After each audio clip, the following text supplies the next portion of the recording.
거룩하시고 은혜로우시고 자비로우신 우리 아버지 하나님 감사합니다. 아무 소망이 없었던 저희들, 죄로 말미암아 하나님과 원수되어 있었던 저희들, 죽은 개 같은 저희들을 불쌍히 여겨주시고 그 자리에서 건져주시고 하나님의 거룩한 자녀로 삼아주시며 또 교회 안에서 주님의 돌보심과 양육을 받고 오늘까지 살게 해주신 것 감사합니다.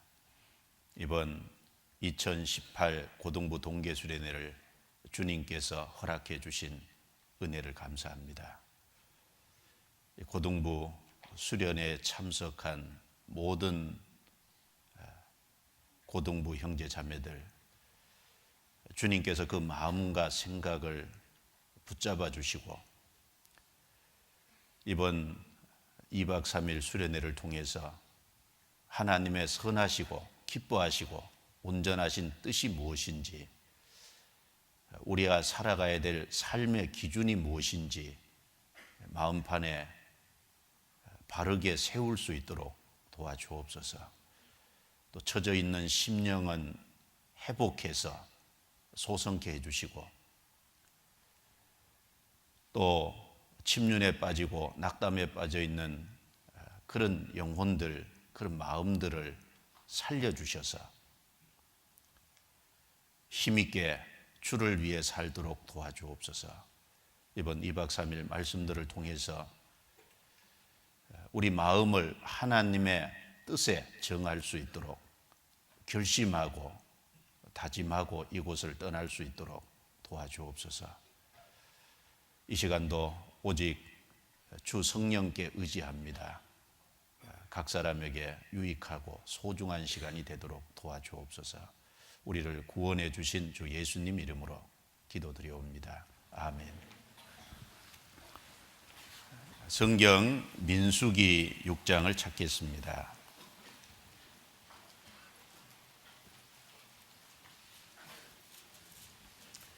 민수기 6장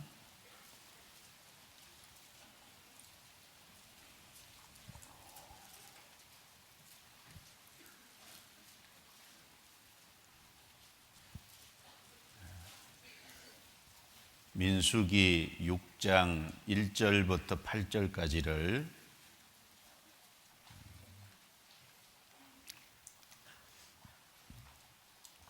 제가 읽겠습니다.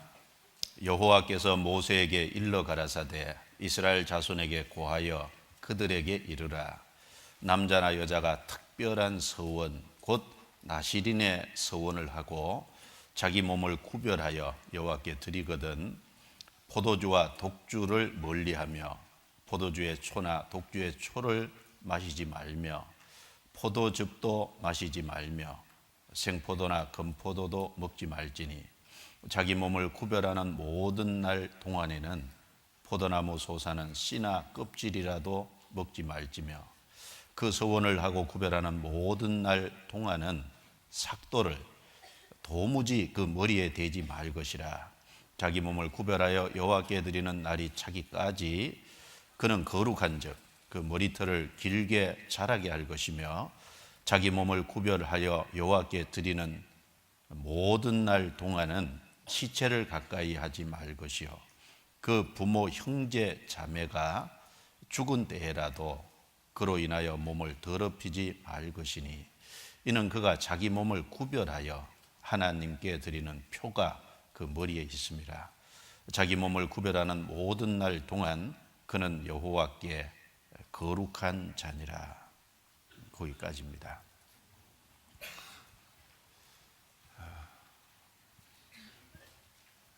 2박 3일 이 일정이 아주 대단히 사실은 중요한 시간입니다. 중요하기 때문에 여기 모였고 또 여기 참석한 학생들은 내가 한 해를 바르게 살아봐야 되겠다 이런 마음의 각오를 하기 때문에 아마 이곳에 오셨을 거라고 생각합니다. 2박 3일 말씀과 교제를 하는 가운데 또 상담하는 가운데서 우리 마음판에 어떻게 하는 것이 하나님의 뜻대로 살아가는 거냐, 이제 기준이라는 것을 마음판에 딱 세워야 될 겁니다. 그리고 처져 있는 심령, 낙담해 있는 심령, 이렇게 좌절해 있는 심령이 있다면은 하나님이 이 마음을 좀 흥기시키는, 마음에 활력을 좀 불어넣어서 마음을 좀 회복을 해 주시기를 우리는 정말 바랍니다. 그래서 마음을 좀 회복이 돼서 내가 주님 뜻대로 정말 살아봐야 되겠다고 하는 그 뜻을 확실히 정하고 이곳을 떠날 수 있다면은 한 해가 더 힘 있는 생활이 될 수 있을 거예요. 제일 위험한 것이 마음이 죽는 거잖아요. 마음이 죽고 나는 아무것도 할 수 없어, 나 같은 게 뭘 하겠어, 그냥 대충 살지 뭐, 이렇게 마음 자체를 죽여버리면은 사실 아무것도 할 수 없는 겁니다. 마음이 좀 살아나고 힘을 얻고 변화를 받고 그 마음판에 하나님의 말씀으로 기준을 명확하게 세우고 이렇게 이곳을 벗어나야 될 거라고 생각합니다. 이 중요한 시간이니까 우리 지금 이곳에 한 5,260명 정도가 참여를 총하고 있는데 그 중에 학생이 2,600명이에요. 오늘 아침 9시 기준으로. 그러면 나머지 2,660명은 누굴까요? 그 중에 교사가 1,360명, 봉사자가 1,300명. 이제 합쳐서 학생이 아닌 경우 순전히 2,600명의 학생을 돕기 위해서 또 2,600명이 와 있다 그 말입니다. 그러니까 순전히 뭘 받고 하는 것도 아니고 학생들의 신앙을 돕는다는 그 마음 하나로 다 고생하고 있잖아요. 어쨌든 학생들을 세워야 되겠다 이런 마음이 있기 때문에 다 수고하고 있는 겁니다. 그러면 이제 그 2,660명 학생들보다도 더 많이 와 있는데 그분들에게 보람을 드리는 일이 뭐겠어요? 말씀을 잘 듣고 마음에 좀 힘을 얻고 마음의 말씀의 기준을 잡아서 떠나는 게 보답할 수 있는 길이잖아요.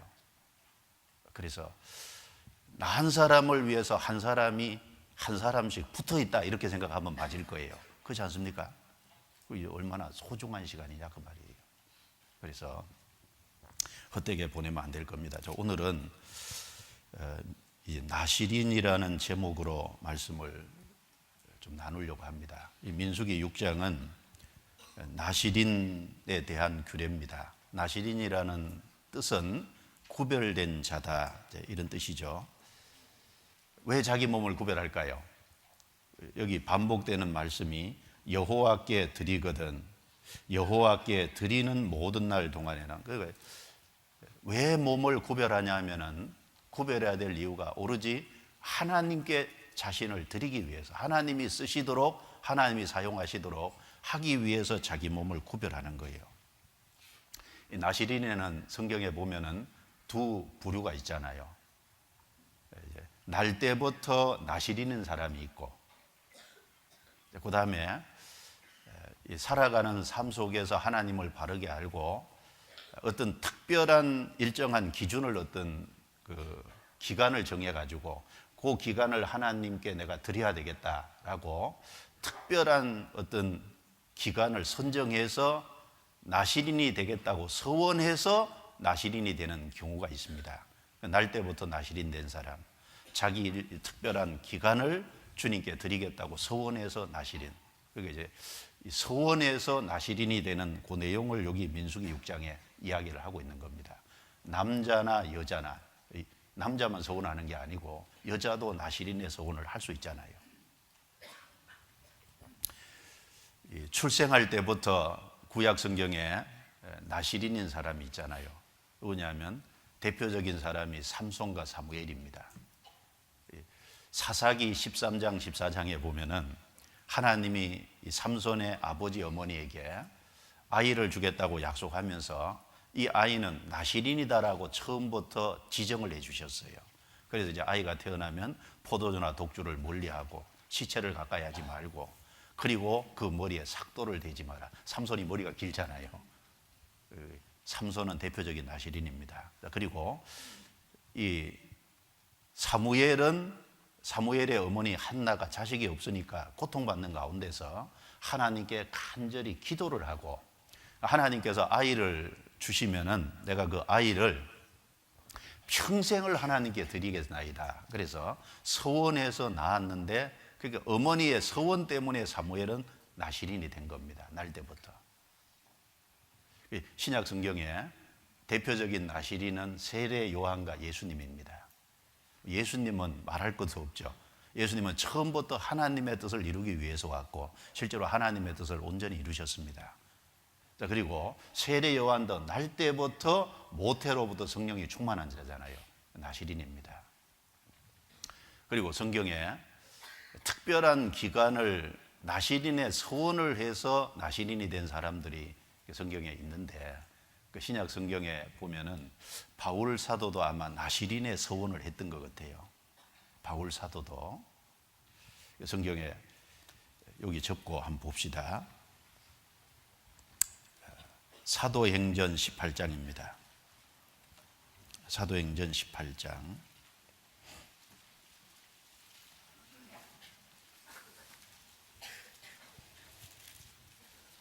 사도행전 18장 18절. 18장 18절 같이 읽어볼까요? 바울은 더 여러 날 요하다가 형제들을 작별하고 배 타고 수리아로 떠나갈새 브리스길라와 아굴라도 함께 하더라.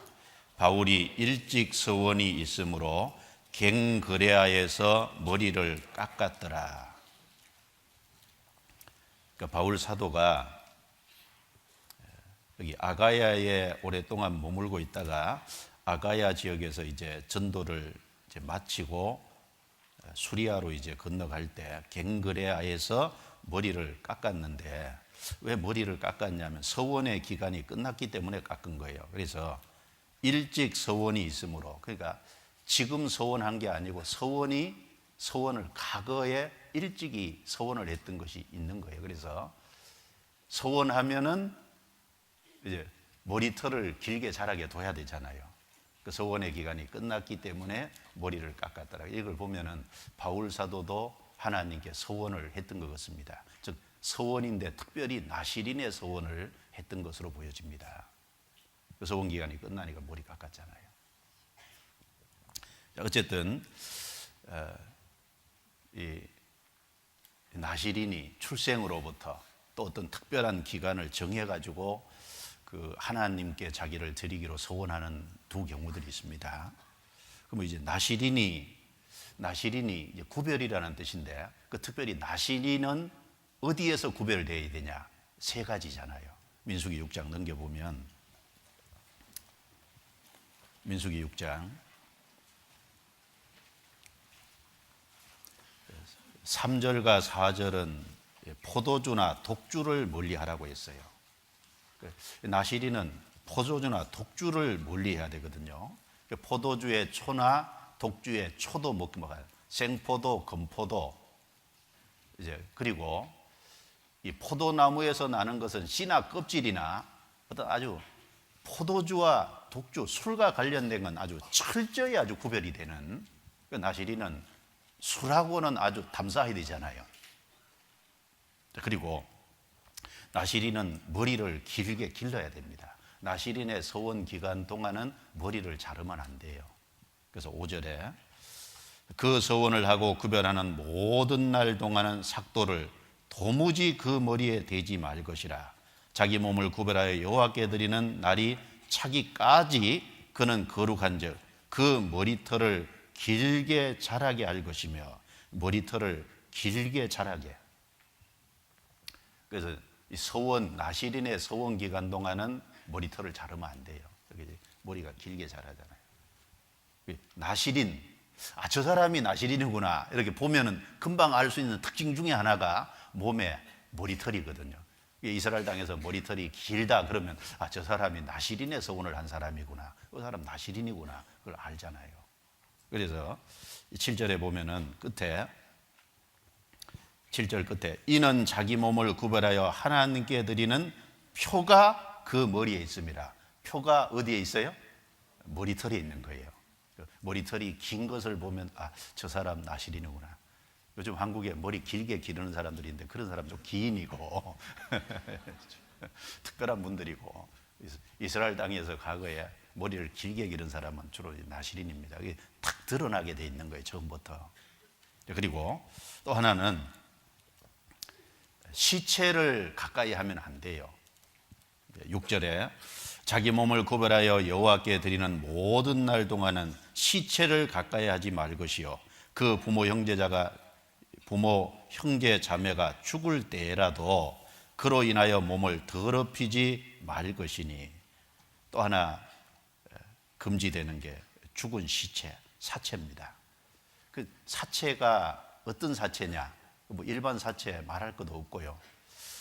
심지어 이제 부모 형제 자매가 죽을지라도 부모 형제 자매 사체에는 가까이 안 된다 그러는 거예요. 그러니까 이제 사체에서 구별될 때마다 철저히 사체에서 구별이 되는 거예요. 그러니까 포도주나 독주에 담사해야 되는 것처럼 나시린의 서원을 한 기간 동안은 사체에서 시체에서 딱 구별이 딱 돼야 됩니다. 세 가지가 금지되어 있습니다. 자, 오늘 말씀드릴 내용에 대한 개요를 잠깐 말씀드려 보면은, 그러면 이게 아주 중요한 교훈이 있다 그 말입니다. 그 성경에 무엇을 기록해 놨든지 간에 의미 없이 기록해 놓은 건 아무것도 없잖아요. 그 성경은 다 성령의 감동하심으로 기록이 된 거니까 뭔가 이 시대에 우리에게 교훈을 주고 있다 그 말입니다. 그러면 이제 어떤 교훈을 주고 있을까? 첫 번째는 우리 시대 나시린이 누구냐 그 말입니다. 과거에도 나시린이 있었다면은 우리 시대에도 하나님 보실 때 나시린이 있는데 그 나시린이 누구냐? 그리고 나시린은 사실 이스라엘 땅에서 하나님께 자기를 드리기로 완전히 서원을 한 사람이니까 이스라엘 땅에서 나시린 그러면요, 그러니까 존경받는 사람들인 거예요. 신앙을 바르게 가진 사람들에게는 다 존경받는 사람들입니다. 그러니까 나시린은 특별한 사람들이잖아요. 그리고 나시린에게 금지되어 있는 세 가지가 우리 삶 속에 어떤 교훈을 주고 있는지를 좀 생각해 보고, 그리고 그 세 가지 금기사항이 있는데, 그럼 하나님은 금지하는 것만 원할까요? 금지하라고 얘기했을 때는 그걸 금지하면은 거기에 응당의 보상과 축복을 주시겠다는 것도 사실은 거기 포함되어 있는 거잖아요. 하나님이 하지 말라고 금지해 놨으면 우리를 억압하기 위해서 그런 게 아니고 그걸 그대로 따랐을 때는 그 이상의 훨씬 더 좋은 축복이 따라오도록 되어 있는 거예요. 그래서 그런 내용을 오늘 함께 좀 생각을 해보겠습니다. 그러면은 이 나시린은 구별된 자라는 뜻인데, 이 시대 나시린이 누굴까요? 이 시대 나시린이 누굽니까? 대답을 해야 진행을 하죠. 누구예요?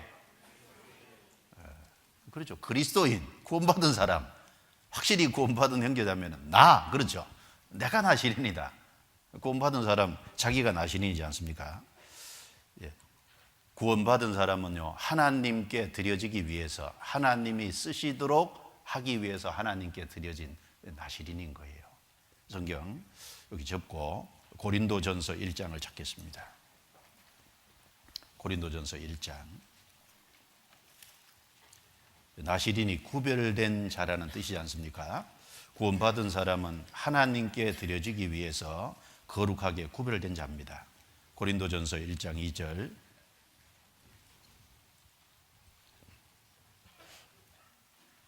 1장 2절 같이 읽어보겠습니다. 고린도에 있는 하나님의 교회 곧 그리스도 예수 안에서 거룩하여지고 성도라 부르심을 입은 자들과 또 각처에서 우리 주 곧 저희와 우리의 주 되신 예수 그리스도의 이름을 부르는 모든 자들에게 됐습니다. 고린도에 있는 하나님의 교회 그러면 헬라어로 에클레시아, 이제 밖으로 빼어낸 무리다 그 말이잖아요. 어떤 한 곳에서 밖으로 빼어낸 무리, 즉 하나님께서 구별한 무리다 그 말입니다. 교회, 그리고 여기 설명해 놨죠. 곧 그리스도 예수 안에서 거룩하여지고 성도라 부르심을 입은 자들. 그래서 하나님께서 따로 구별했기 때문에 거룩하게 된 사람들입니다. 즉 예수님 피로 속죄함을 받았기 때문에 깨끗함을 받은 사람들이라는 거예요. 그 사람들이 나시린입니다. 그리고 우리는 구원받는 그 순간부터 하나님의 나시린으로 구별이 되는 거예요. 이스라엘에 출생하면서부터 나시린이 된 사람이 있는 것처럼 우리는 구원받는 그 순간부터, 영적으로 탄생하는 그 순간부터 하나님 앞에 나시린이잖아요. 왜? 죄로 말미암아 깨끗이 씻음 받았으니까. 고린도전서 6장 11절에 너희 중에 이와 같은 자들이 있더니 주 예수 그리스도의 이름과 우리 하나님의 성령 안에서 씻음과 거룩함과 의롭다 하심을 얻은 자가 되었느니라. 이와 같은 자들이 있다는 건 죄 가운데 사는 사람들이 있었다고 말입니다. 고린도가 타락의 도시잖아요. 고린도가 타락의 도시인데 그 타락된 그 도시에서 정말 주님 피로 말미암아 씻음과 거룩함과 의롭다 하심을 입은 사람들, 그래서 그 타락된 그 고린도에서 참으로 영적으로 주님께로 구별된 사람들, 그 사람들이 나시린입니다. 그래서 나시린은, 구원받은 사람은 세상에 속한 자가 아니에요. 구별된 자라는 말처럼 세상에서 하나님이 딱 빼내서 따로 딱 구별해 놓은 사람들입니다. 요한복음 15장 찾아보겠습니다. 요한복음 15장 19절입니다. 15장 19절.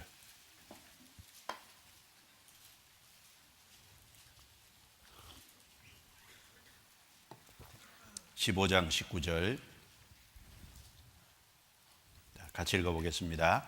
너희가 세상에 속하였으면 세상이 자기의 것을 사랑할 터이나 너희는 세상에 속한 자가 아니요 도리어 세상에서 나의 택함을 입은 자인고로 세상이 너희를 미워하느니라. 이 말씀에도 너희는 세상에 속한 자가 아니요 그랬지 않습니까? 여기 너희는 구원받은 사람이죠. 우리는 세상에 속한 자가 아닙니다. 도리어 세상에서 나의 택함을 입은 자인고로. 세상에서 택함을 입었다는 게 뭘까요? 우리는 세상 속에 죄 가운데 살았는데 주님이 피로 깨끗하게 씻어서 거기에서 따로 딱 구별해 놓은 택함을 입었다는 게 주님 피로 씻어서 따로 구별했다는 뜻이잖아요. 구별해 놓은 사람. 우리는 세상에 속한 자가 아닙니다. 구원받지 않은 불신자는 다 세상에 속했지만 구원받은 사람은 세상에서 딱 구별된 자예요.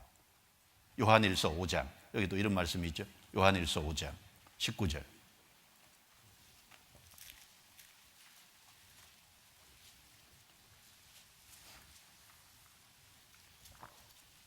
요한일서 5장 19절 같이 읽어볼까요?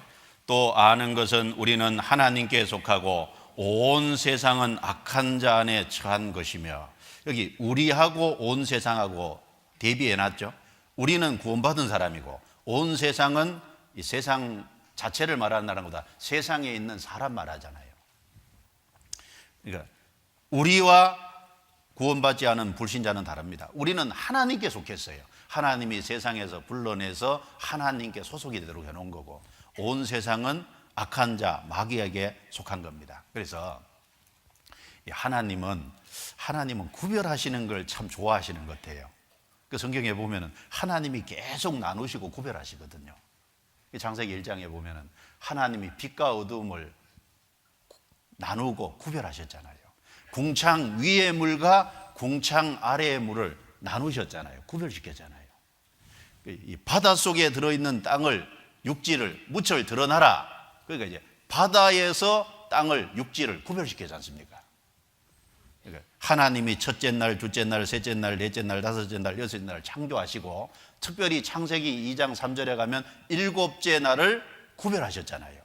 하나님이 일곱째 날을 복주사 거룩하게 하셨으니, 그러면 일곱째 날을 복줬다는 말이면 일곱째 날이 거룩하다는 말이 뭘까요?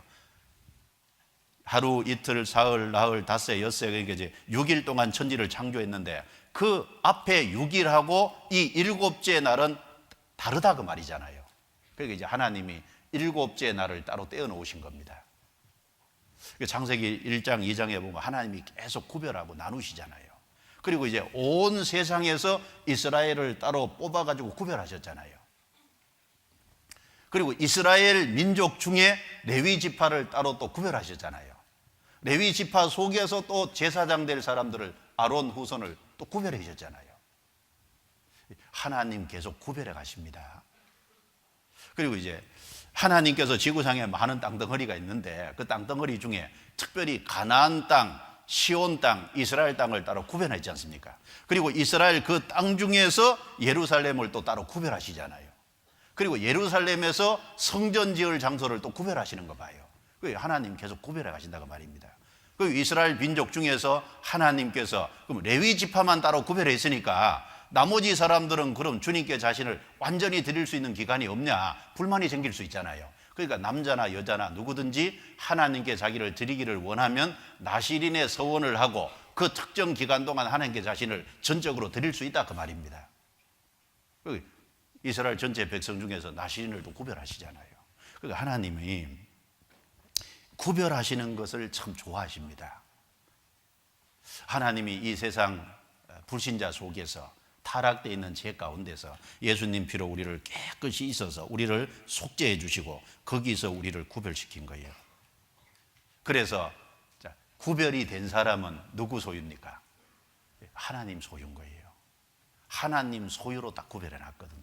로마서 1장 찾아보겠습니다. 로마서 1장.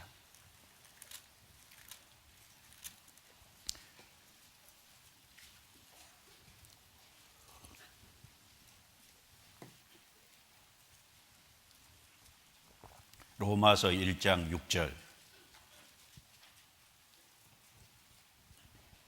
6절 같이 읽겠습니다.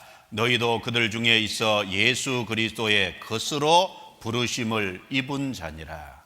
여기 예수 그리스도의 것으로 예수님의 소유로 부르심을 입은 자니라. 구원받은 사람은 예수님의 소유로 부르심을 받은 거예요. 그래서 로마서 14장 7절 8절에 우리 중에 누구든지 자기를 위하여 사는 자도 없고 자기를 위하여 죽는 자도 없도다. 우리가 살아도 주를 위하여 살고 죽어도 주를 위하여 죽나니 그러므로 우리가 사나 죽으나 주의 것이로다. 내가 살아있든 죽든지 구원받은 사람은 주님 소유가 된 거예요. 나실인은 주님 것으로 구별된 거지 않습니까? 그러면 왜 주님 것으로 구별이 됐냐 그 말이에요. 주님께 드려지기 위해서 주님 것으로 구별됐잖아요. 그리고 우리가 주님 것으로 드려지기 위해서 예수님의 피값이 지불됐잖아요. 구약에는 나실인 서원만 하면 되지만은 그런데 신약에 우리가 나실인으로 구별되기 위해서 주님 피값이 지불되지 않습니까? 가치 있는 것이 지불이 됐거든요. 하나님의 독생자가 지불이 됐잖아요. 성경 히브리서 13장입니다. 히브리서 13장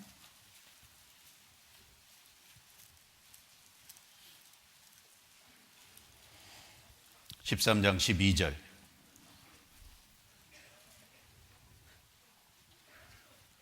13장 12절 이 말씀도 같이 읽어볼까요? 그러므로 예수도 자기 피로써 백성을 거룩케 하려고 성문 밖에서 고난을 받으셨느니라. 백성을 거룩케 하려고 그 말은 백성을 구별하시라고 그 말이죠. 예수도 자기 피로써 백성을 거룩케 하려고 구별하시려고 성문 밖에서 예루살렘 성 밖 골고다 언덕에서 고난을 받으셨느니라. 고난받았다는 것 속에 6시간 동안 십자가에서 그 모든 고통을 다 받으셨잖아요. 십자가에서 산채로 못 박혀 있다. 그것도 옷에 몸을 하나도 안 거치고 모든 사람이 보는 가운데 벌거벗고 있다. 언론 보면 참 얼마나 부끄러운 일이에요. 얼마나 고통스러운 일입니까? 그런데 주님은 그걸 마다하지 않았잖아요. 왜? 우리를 구별시키려고 그 엄청난 대가가 사실 지불이 된 거예요. 그래서 이 나신으로 구별됐다. 이제 그 말은 하나님의 특별한 사랑을 입고 하나님께 보호와 양육을 받는 하나님의 다스림을 받는 그 속으로 구별이 됐다 그 말입니다. 그러니까 이 나신으로 구별됐다는 건 참 대단한 거예요. 우리가 구별이 된 것, 우리가 구원받아서 주님 소유로 들어간 것이 하나님의 특별한 사랑을 입은 거고 하나님의 보호와 하나님의 다스림과 하나님의 양육하심 안으로 들어간 거니까요. 하나님의 특별한 관심의 대상으로 우리가 들어간 거니까 사실은 얼마나 놀라운 겁니까? 이스라엘이 온 세상 만민 중에서 특별히 하나님의 소유가 되고 하나님께 구별이 되고 이스라엘 땅이 하나님께로 구별이 된 하나님의 특별한 관심 속으로 들어갔다는 거잖아요. 그 참 놀라운 얘기입니다. 이스라엘은 그림자인데 한번 봅시다. 출애굽기 19장. 출애굽기 19장.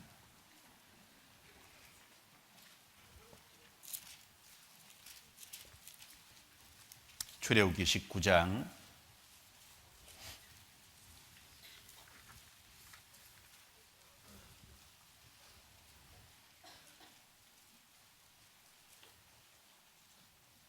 19장 4절부터 6절까지입니다. 4절부터 6절까지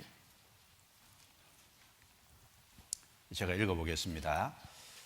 나의 애굽 사람에게 어떻게 행하였음가? 내가 어떻게 독수리 날개로 너희를 업어 내게로 인도하였음을 너희가 보았느니라. 5절 6절은 같이 읽습니다. 세계가 다 내게 속하였나니 너희가 내 말을 잘 듣고 내 언약을 지키면 너희는 열국 중에서 내 소유가 되겠고 너희가 내게 대하여 제사장 나라가 되며 거룩한 백성이 되리라. 너는 이 말을 이스라엘 자손에게 고할지니라. 하나님의 소유, 하나님의 백성, 하나님의 제사장 나라가 된다는 게 왜 대단한 거냐면 여기 하나님이 어떤 분인지를 알면 하나님의 소유와 하나님 백성 됐다는 게 대단한 거잖아요. 하나님이 어떤 분인지를 진짜 알면 이거 참 대단한 겁니다.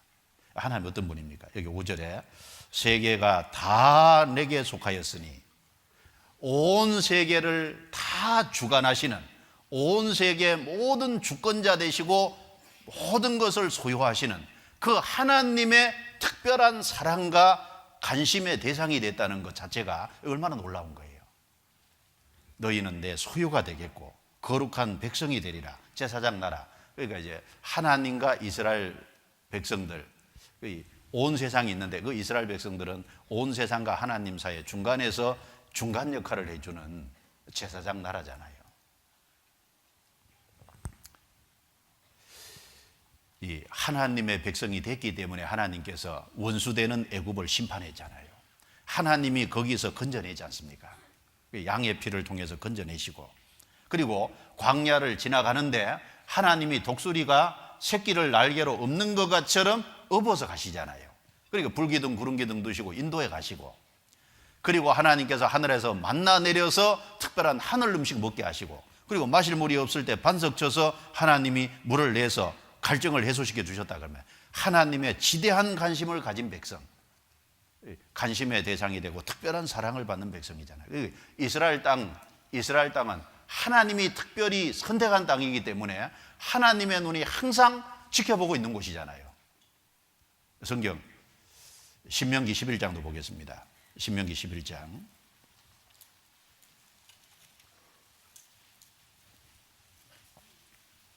신명기 11장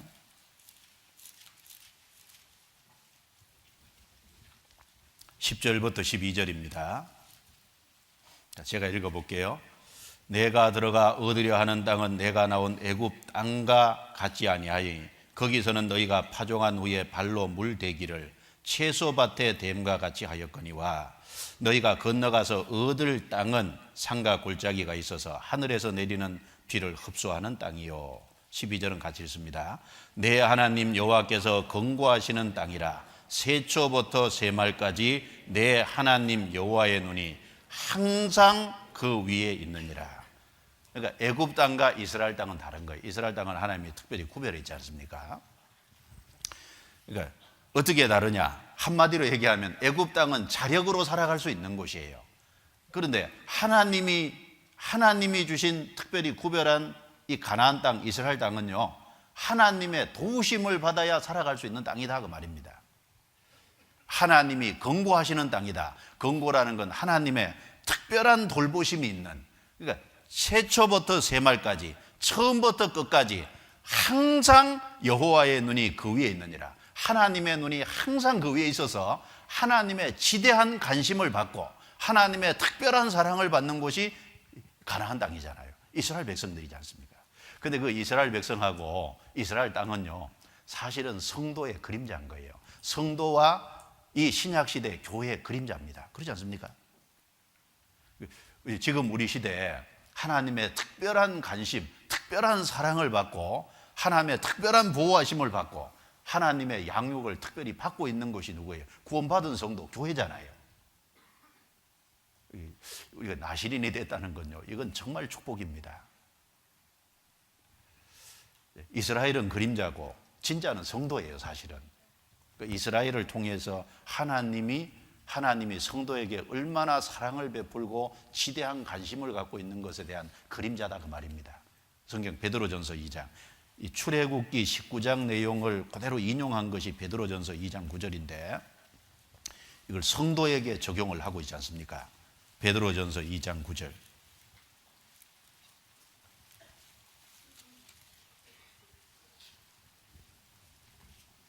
베드로전서 2장 9절 10절 같이 읽어볼까요? 오직 너희는 택하신 족속이요 왕같은 제사장들이요 거룩한 나라요 그의 소유된 백성이니 이는 너희를 어두운 데서 불러내어 그의 기이한 밑에 들어가게 하신 자의 아름다운 덕을 선전하게 하려 하심이라. 너희가 전에는 백성이 아니더니 이제는 하나님의 백성이요 전에는 긍휼을 얻지 못하였더니 이제는 긍휼을 얻은 자니라. 아까 출애굽기 19장 4절부터 6절에 있는 말씀을 그대로 인용하고 있죠. 근데 오직 너희는, 여기 너희는 이스라엘이 아니다 그 말이에요. 여기 너희는 구원받은 사람이잖아요. 베드로전서 1장 23절 말씀에 너희가 거듭난 것이 썩어질 씨로 된 것이 아니요 썩지 아니할 씨로 되었고 살아있고 항상 있는 말씀으로 되었느니라. 거듭난 사람이 여기 너희잖아요. 여기 너희는 택하신 족속이요, 그러니까 이 세상에서 이 죄 가운데서 주님 피로 깨끗이 불러서 씻어서 그리고 거기서 빼낸 물이라는 겁니다. 택하신, 특별히 구별해 놓은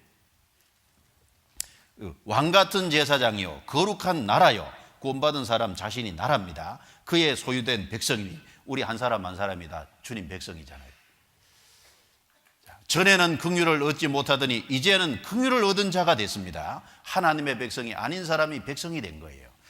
구원받은 사람은요 특별한 사람들인 거예요. 그래서 신약 성경에 참 마음을 흡족하게 하는 표현이 있잖아요. 하나님의 사랑하심을 받은 형제들아. 그 얘기 딱 들을 때 구원받았으니까 하나님의 사랑하심을 입은 형제들아. 그 참 얼마나 흡족한 표현이에요. 주님의 특별한 관심과 특별한 사랑을 받은 사람들이니까. 그 성경 한번 찾아봅시다. 데살로니가전서 1장 4절.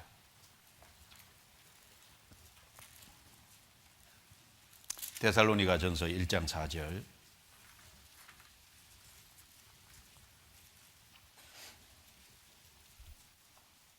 같이 읽어볼까요? 하나님의 사랑하심을 받은 형제들아 너희를 택하심을 아노라. 따라해 보실래요? 하나님의 사랑하심을 받은 형제들아,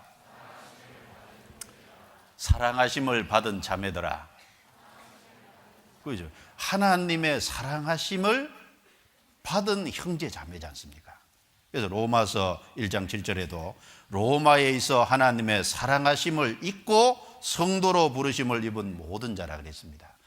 하나님의 사랑하심을 입고, 특별히 하나님의 사랑하심을 입은 존재들인 거예요. 그래서 그 큰 사랑으로 건집받았잖아요. 어제 우리가 배운 것처럼 구원받은 것이 얼마나 놀라운 거예요.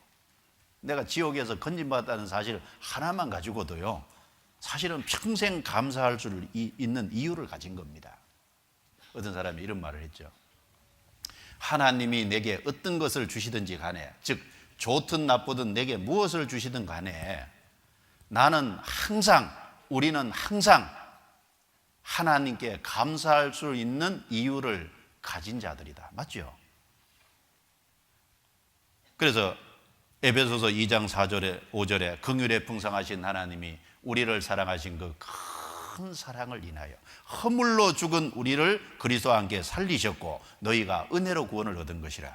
지옥에서 건진받았다는 사실 하나만 가지고도 평생 감사할 수 있고 사실 하나님이 우리에게 무엇을 주시든지 간에 우리가 곰곰이 생각해 보면은 우리는 감사할 수밖에 없는 자입니다. 무벼보셋이 얘기했잖아요. 죽은 개 같은 나를 왕께서 돌아보시나이까. 참 두 발이 쩔뚝이고 사울의 후손이고, 그러니까 다윗과 원수된 사람의 후손이고, 그런데 죽은 개 같은 나를, 이 개가 아무것도 아니지 않습니까? 그런데 개가 죽었으니까 참 내버리면 그만이잖아요. 그런데 죽은 개 같은 나를 왕께서 돌아보시니까 사실 우리가 해야 될 간증이잖아요. 하나님이 우리를 돌아보셨습니다. 그리고 거기다 하나님의 자녀로 삼았잖아요. 이스라엘이 하나님의 소유된 백성이 됐다는 건 세계가 다 내게 속했다. 그런데 온 세계 정도가 아니라 만왕의 왕이고 만주의 지고 모든 것을 풍족히 가지신 그분의 자녀가 됐잖아요. 고린도전서 3장 21절에 보면 만물이 다 너희 것임이니라. 내게는 없어도 주님께는 있잖아요.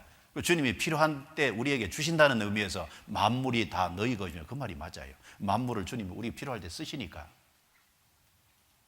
그리고 하나님의 특별한 보양, 보호야 양육을 실제 지금까지 받아왔고, 주님 앞에 갈 때까지 끝까지 죽을 때까지 우리를 인도하시려. 그거 맞아요. 그리고 미래의 축복은 더 말할 것도 없죠.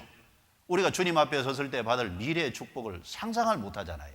그러니까 고린도 전서에 보면은 2장 9절부터 10절에 기록된 바 하나님이 자기를 사랑하는 자들을 위하여 예비하신 모든 것은 눈으로 보지 못하고 귀로도 듣지 못하고 사람의 마음으로도 생각지 못하였다 한것 같으니라. 그게 우리가 육신의 이 눈 가지고 육신의 이 가지고 이 마음으로요 생각을 못하는 거예요. 상상이 안 되지 않습니까? 다만 이 땅에 살면서 성령으로 우리에게 보이셨다는 말씀처럼 우리가 성령의 도우심을 받아서 조금 맛배기로 보고 있는 거예요. 사실 실제 축복은 아직 열리지 않았습니다.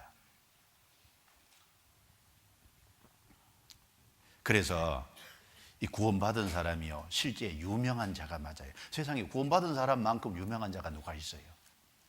우리가 나시린이 됐다는 건 하나님의 구별이, 하나님 앞에 구별이 돼서 하나님의 소유된 백성이 됐다는 이 자체가요 놀라운 겁니다.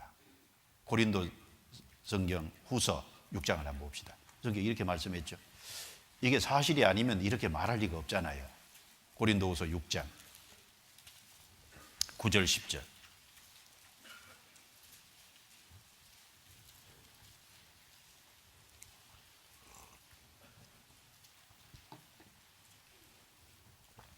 (9절) 10절 같이 한번 읽어보겠습니다. 무명한 자 같으나 유명한 자요 죽는 자 같으나 보라 우리가 살고 징계를 받는 자 같으나 죽임을 당하지 아니하고 근심하는 자 같으나 항상 기뻐하고 가난한 자 같으나 많은 사람을 부요하게 하고 아무것도 없는 자 같으나 모든 것을 가진 자로다. 이거 참 역설이지 않습니까? 대단한 역설인데 세상 사람들 볼 때는 무명한 자 같으나 하나님 보실 때는 가장 유명한 자가 구원받은 사람이잖아요. 노아 시대예요. 노아 시대, 노아를 세상 사람들이 알아줬을까요? 안 알아줬을까요? 비난만 받았을 거 아니에요.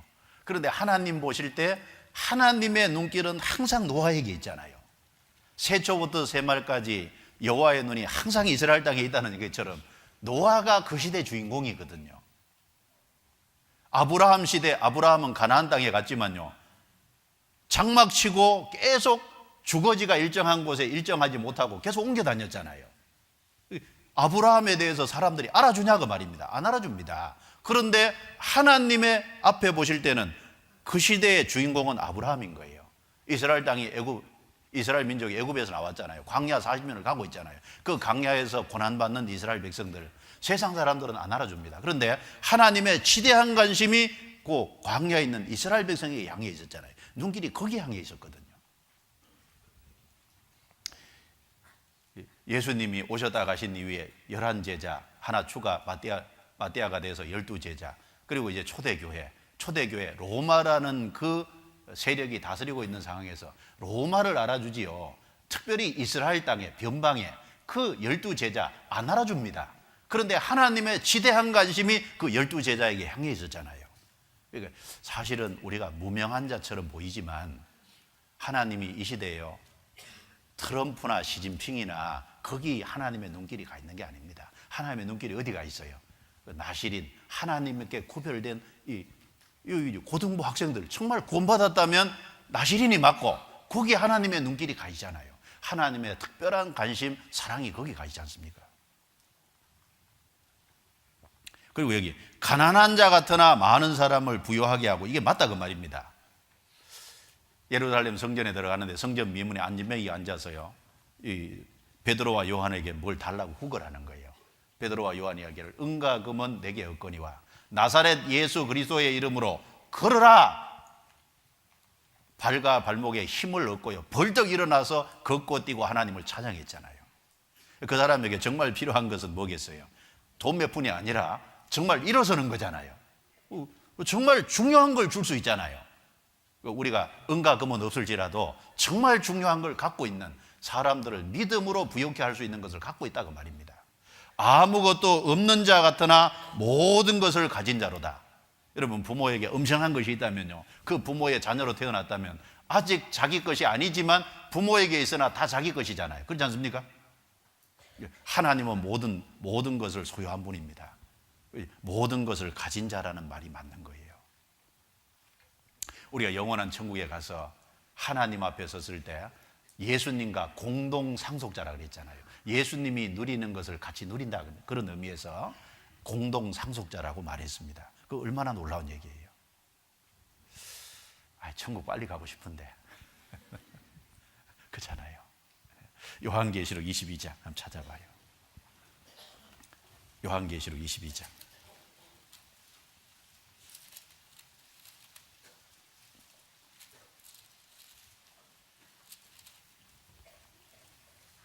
요한계시록 22장 1절 2절입니다. 1절 2절 같이 읽겠습니다.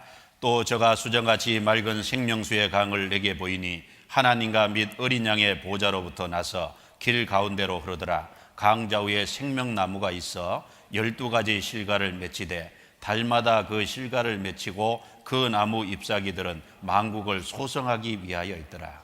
참 중요한 내용을 담고 있습니다. 여기 생명수가 소개되고 있고, 그 다음에 12가지 실과가 소개되고 있고, 그 다음에 잎사귀가 소개되고 있습니다. 여기 잘 보시면은 수정같이 맑은 생명수의 강을 내게 보이니, 근데 이 생명수의 강이, 생명수가 어디로부터 나오냐? 출처가 하나님과 및 어린 양의 보좌로부터 나서 길 가운데로 흐르더라. 그 생명수가 나오는 출처는 하나님과 어린 양의 보좌, 주님께로부터 생명수가 나오는 거예요. 그러면 이제 생명수가 계속 공급이 될 때, 갈증이 있을까 없을까요? 천국은 진짜 가라지 않고 영혼의 만족이 있는 곳이다 그 말입니다. 진짜 영혼의 만족이 있는 거예요. 그리고 여기 강 좌우에 생명나무가 있어. 생명나무 들입니까? 생명나무 단수입니까? 단수거든요. 그럼 생명나무는 누굴 상징하는 거예요? 예수님이잖아요. 에덴 동산의 생명나무는 결국 예수님의 그림자지 않습니까? 그런데 그 생명나무에 12가지 실과를 맺힌대요. 그 달마다 새롭게 맺힌대요. 그러면 이제 우리가 이 땅에서 좀 생각을 해볼 수 있잖아요. 과실이 있는데 과실을 먹으면 맛이 다 다르잖아요. 그리고 이제 음식 먹으면, 과일 먹으면 기뻐요, 안 기뻐요? 인상 찡그리고 먹어요?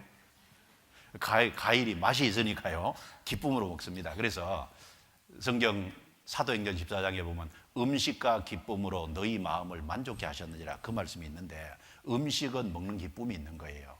먹는 기쁨이 있으니까 요즘 이제 미식가들은 먼 곳에까지 가서요, 어떻게든지 좋은 음식 먹으려고 하잖아요. 뭔가 기쁨이 있는, 음식이 주는 기쁨이 있는 겁니다.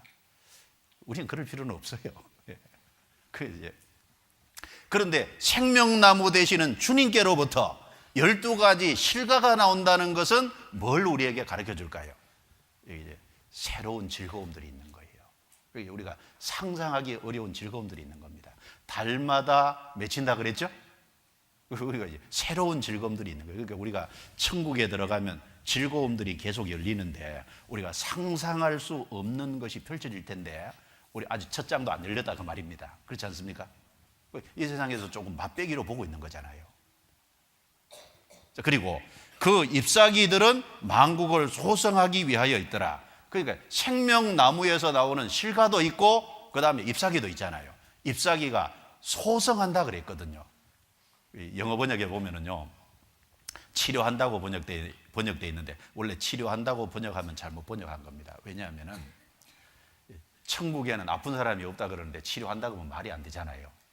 그리고 거기 아픈 것이 없다 그랬는데, 그럼 여기 소성한다는 말이 뭐냐? 말 그대로 새 힘 준다는 얘기예요. 그러니까 우리가 부활의 몸을 입고 새로운 몸을 입고 새로운 세계에 들어가서 그냥 살아도 되는데 계속 새로운 힘을 공급해 준다고 말입니다.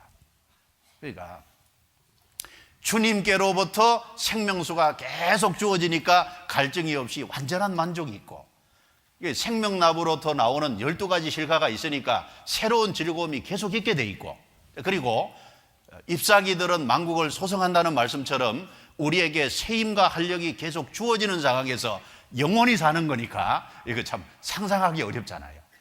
그러니까 이제 하나님께로부터 구별됐다. 하나님께로 구별됐다. 세상에서 빼낸 무리가 됐다. 나시린이 됐다.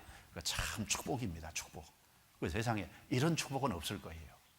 우리가 아직 안 열렸으니까, 우리 앞에 안 펼쳐졌으니까 답답한 것이 세상에 살아가면 있지만요, 좀 생각할수록 놀라운 거예요. 그러면 이제 정말 하나님이 우리를 신분적으로 구별해주고 나시린이 되게 해준 것이 확실하다면은 우리가 어떻게 해야 될까요? 그러면 구별된 자라는 그 말처럼 진짜 나시린이 됐다면 실제적으로 구별이 돼야 될 거 아니에요. 그렇지 않습니까? 그러면 나시린으로 구별해 놨는데 실제 삶에서 구별되는 게 중요하잖아요. 신분적으로 구분해 놨으면 실제적인 구별도 돼야 될 거 아니냐 그 말입니다. 그러니까 성경에 따로 있으라고 권면하잖아요. 고린도후서 6장 찾아보겠습니다. 고린도후서 6장. 고린도후서 6장입니다.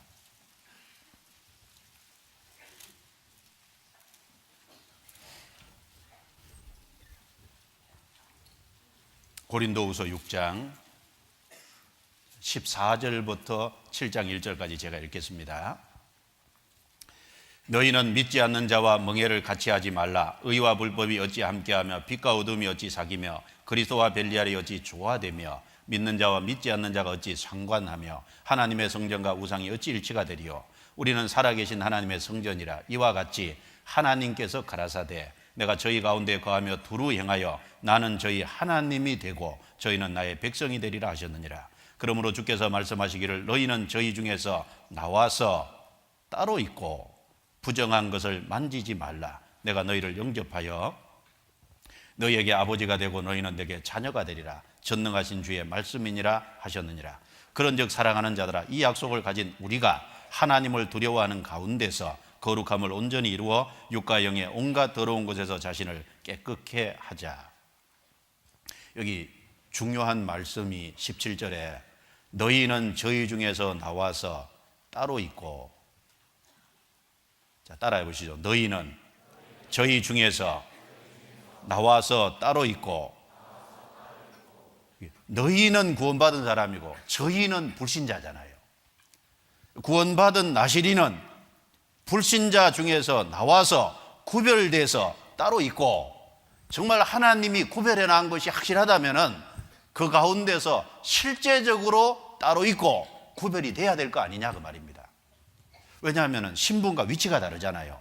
여기 14절 15절에 5가지 다른 특징을 얘기했죠. 구원받은 사람이 의라면 구원받지 않은 사람은 불법이고, 구원받은 사람이 빛이라면 구원받지 않은 사람은 어둠이고, 그리고 구원받은 사람은 그리스도를 믿는데 그리스도에게 속해 있는데 구원받지 않은 사람은 벨리알 마귀에게 속해 있잖아요. 구원받는 사람은 복음을 믿는 자인데 구원받지 않는 사람은 믿지 않는 자지 않습니까? 구원받은 사람은 하나님의 성전, 하나님이 그 안에서 계셔서 역사하는 성전인데, 거주하는 성전인데 구원받지 않은 사람은 우상이잖아요. 그러면 5가지 다른 신분과 위치가 있다 그 말입니다. 완전히 구별이 되잖아요. 그리고 주님이 그 안에 거하시고 두루 역사하시는 게 맞잖아요. 너희는 살아계신 하나님의 성전이라. 우리 자신이 하나님의 성전입니다. 개인도 성전이고 교회도 성전이고, 성전이기 때문에 주님이 그 안에 계셔서 주님이 두루 행하여 주님이 그 안에서 역사하고 있잖아요. 그리고 하나님은 왕이시고 우리는 그의 백성이잖아요. 하나님은 아버지고 우리는 그의 자녀잖아요. 너희는 살아계신 하나님의 자녀라 그랬습니다. 이 완전히 다르다 겁니다. 그러면 어떻게 해야 될 거냐? 그 거룩함을 이루는데, 실제적인 거룩함을 이루는데 거룩함을 온전히 이루라 그랬잖아요. 7장 1절에 이 약속을 가진 우리가 하나님을 두려워하는 가운데서 거룩함을 온전히 이루어. 적당히 이루면 안 되잖아요. 거룩함을 온전히 이루어. 그럼 거룩함을 온전히 이룬다는 것이 어떻게 이루는 거냐? 육과 영의 온갖 더러운 것에서 자신을 깨끗게 하자. 육신적인 것은 도덕적인 죄라고 할 수 있죠. 도덕적인 죄에서도 구별되고, 그 다음에 영의 잘못된 것을 끌어들이면 안 되잖아요. 교리적으로 잘못되고 잘못된 가치관을 갖고 잘못된 성경을 잘못 이해하고 그러면 안 되잖아요. 그 잘못된 모든 것에서, 육과 영의 온갖 더러운 것에서 자신을 깨끗게 하자. 너희는 저희 중에서 나와서 따로 있고, 이게 범위가요, 범위가 육과 영의 모든 더러운 것에서 깨끗하게 할 때 그게 거룩함을 온전히 이루는 거예요. 그러면은 왜 우리가 거룩함을, 실제적인 거룩함을 이루어야 될까요? 사실은 하나입니다. 하나님이 쓰시도록 드리기 위해서 사실은 온전함을 이루어야 돼요. 나실인이 왜 나실인입니까? 여호와께 드리거든 그랬죠? 하나님께 드리기 위해서 자기 몸을 구별하잖아요. 하나님께 드리면 하나님이 쓰시잖아요. 하나님이 사용하시도록 우리는 구별을 해야 됩니다. 이제 구별을, 실제적으로 구별을 안 하면 주님이 쓰실 수가 없다, 이런 문제가 생기는 거예요. 성경 디모데후서 2장 찾아보겠습니다. 디모데후서 2장.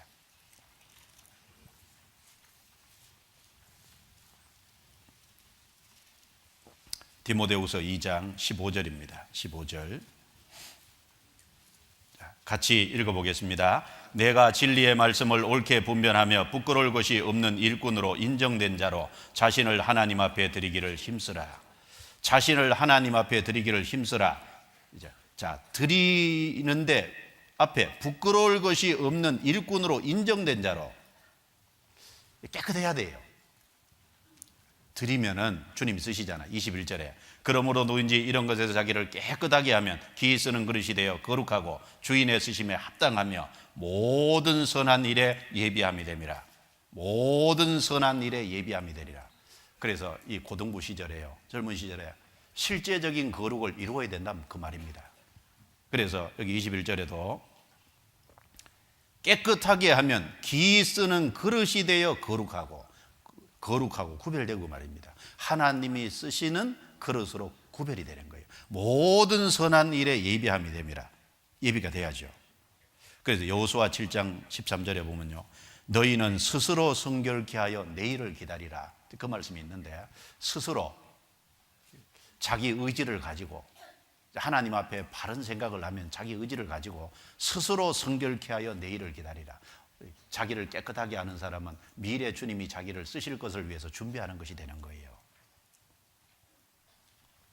그리고 이 실제적으로 거룩을 이룰 때요, 좀 가감해야 되잖아요. 이 사람이 가감해야지 뭐라도 하죠.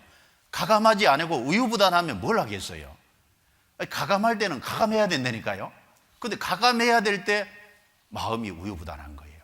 그러면은 이게 하나님 앞에 거룩을 이룰 수가 없잖아요. 성경 역대하 11장을 한번 봅시다. 역대하 11장.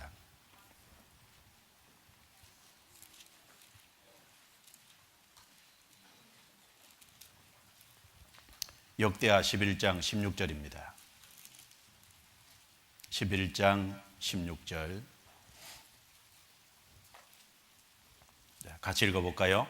이스라엘 모든 지파 중에 마음을 오르지 하여 이스라엘 하나님 여호와를 구하는 자들이 레위 사람을 따라 예루살렘에 이르러 그 열조의 하나님 여호와께 제사하고자 한지라. 이 무슨 말이냐면은 솔로몬 사후에 남유다는 르호보암이, 북이스라엘은 여로보암 왕이 차지했지 않습니까?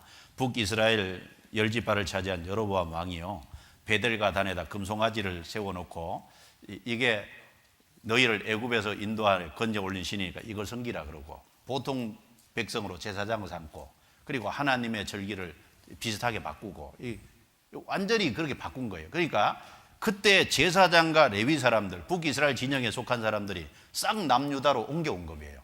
남유다로 옮겨올 때 16절에 이스라엘 모든 지파 중에, 10지파 중에 마음을 오로지 하여 이스라엘 하나님 여호와를 구하는 자들이, 정말 하나님만 섬기기를 원하는 사람, 하나님을 섬기기를 간절히 원하는, 오로지 마음 하나에 그 일념이 있는 사람들, 그 사람들은요, 자기 조상부터 살아온 그 삶의 터전을 몽땅 버리고요, 남유다로 이사와 버린 거예요. 거주지를 옮겨버리잖아요. 그러니까 참 사람이 자기 거주지 옮긴다는 게 쉬운 게 아니지 않습니까? 그런데 거주지를 완전히 옮겨서 이스라엘 땅으로 오는 것은 하나님께 대한 신앙 하나. 자, 생각해 봐요. 이스라엘 지파들은요, 땅이요, 기업이 다 지파별로 구분이 되어 있잖아요. 그러면 자기가 살던 그 땅을 떠나서 남유다로 와버린다고 할 적에 일단 기업이 없어지는 거예요. 그렇지 않습니까? 자기 삶의 터전이 없어지는 거지 않습니까? 삶의 터전이 없어짐에도 불구하고 마음을 오르지 하여 여호와를 구하는 사람, 하나의 신앙 제일주의로 사는 사람들은 삶의 터전을 가감하게 떠나서 남유다로 오잖아요. 하나님 섬기려고. 그러니까 이게 우리에게 뭘 보여주냐 하면은, 가감할 때는 가감해야 된다는 겁니다. 버릴 때는 확실하게 버리는 게 필요한 거예요. 아브라함은 갈대와 우르를 떠나라고 할 때 가감하게 떠나잖아요. 룻은 모압을 가감하게 떠나지 않습니까? 그리고 바울 사도가 확실하게 거듭나니까 유대교라는 거기서 가감하게 벗어나잖아요. 뭔가 가감해야죠, 가감할 때. 그래서 디모데후서 3장 1절부터 5절에 보면 말세에 고통하는 때가 이르니, 거기 19가지 죄를 얘기하면서 마지막에 경건의 모양은 있으나 경건의 능력은 부인하는 자니 이 같은 자들에게서 내가 돌아서라 그랬잖아요. 확실히 돌아서야 되거든요. 그러니까 이 나시린이 됐으면, 신분과 위치가 나시린이 되게 하고 엄청난 축복을 허락했으면은 우리 삶 속에 실제적인 거룩을 이루어야 된다 그 말이에요. 실제적인 거룩을 안 이루면은 쓰임 받기가 어렵잖아요. 그러면 실제적인 거룩을 이루는 것이 뭐냐? 구체적으로 3가지를 얘기했잖아요. 이게 우리에게 중요한 구원이 됩니다. 하나는 포도주나 독주를 멀리하는 것. 2번째는요, 머리털을 길게 자라게 해서 삭도를 그 머리에 대지 말아야 됩니다. 머리털을 길게 길러야 되잖아요. 그리고 또 한 가지는 사체, 죽은 시체를 가까이 하면 안 돼요. 그럼 이 3가지가 우리 삶에 실천할 수 있다면 이게 실제적인 거룩이잖아요. 그렇지 않습니까?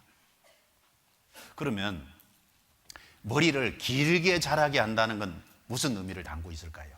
머리에 삭도 대지 말고 나시린에 서운 기간 동안은요, 머리를 결코 자르지 말고 길게 자라도록 그냥 놔두는 것은 이게 어떤 의미일까요?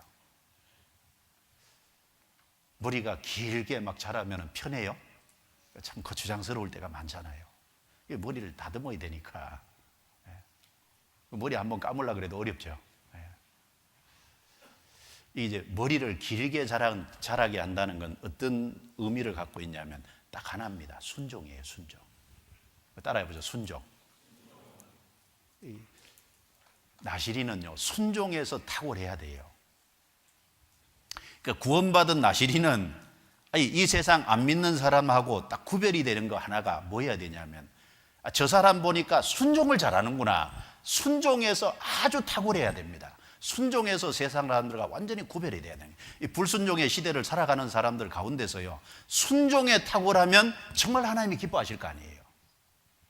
왜 이 머리 기는 게 이제 나시린 순종이냐 하면은, 성경에 보면 고린도전서 11장에요 질서와 위치를 얘기하는데 잘 들어보세요. 시간이 없어서 안 찾겠습니다. 여자의 머리는 남자요, 남자의 머리는 그리스도요, 그리스도의 머리는 하나님이니라. 이 말씀을 하시면서, 여자가 교회 안에서 남자가 있는 회중 가운데서 원래 남자가 대표 기도를 하고 남자가 말씀을 전하잖아요. 근데 어쩔 수 없는 상황에서 여자가 대표 기도를 하고 여자가 말씀을 한 경우들이 혹 있었는데, 그러니까 남자가 해야 될 일을 여자가 할 때 여자가 그 자기 위치에서 벗어났다는 표로 나는 순종과 복종의 위치에 있습니다라는 표로 머리에 수건 쓰라 그랬잖아요. 수건. 그러니까 머리에 수건 쓰는 것은 순종과 복종의 위치에 있다는 표를 그 머리에 둔 거예요. 머리에 두신 거잖아요. 그럼 평상시에는요, 여자가 평상시에 순종과 복종의 위치에 있다는 표는 뭘까요? 긴 머리를 가진 겁니다. 그 성경, 이건 찾아야 되겠네요. 성경 고린도전서 11장에 한번 봅시다.